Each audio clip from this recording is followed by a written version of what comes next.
السلام علیکم فرینڈس، کیسے ہیں آپ؟ امید ہے آپ سب ٹھیک ہوں گے۔ جی تو آج ہم نے چوتھا کلمہ سیکھنا ہے، جیسے کہ 3 کلمے الحمدللہ ہم پہلے ہی یاد کر چکے ہیں۔ چلیے شروع کرتے ہیں۔ جی ہاں، چوتھا کلمہ کیا کہتے ہیں چوتھے کلمے کو؟ توحید، بالکل ٹھیک۔ چلیے تو شروع کرتے ہیں۔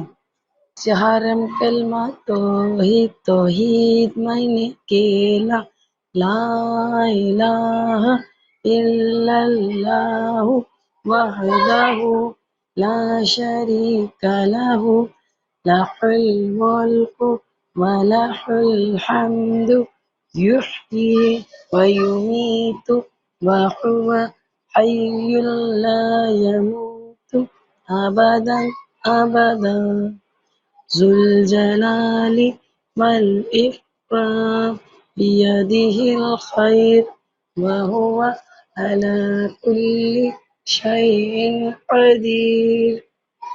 جزاک اللہ۔ جی تو ہم نے چوتھا کلمہ پڑھا، انشاءاللہ ہم چاروں کلمے اچھے طریقے سے یاد کریں گے، اور انشاءاللہ آگے جو 2 کلمے رہ گئے ہیں وہ بھی سیکھیں گے۔ اوکے فرینڈس، اللہ حافظ۔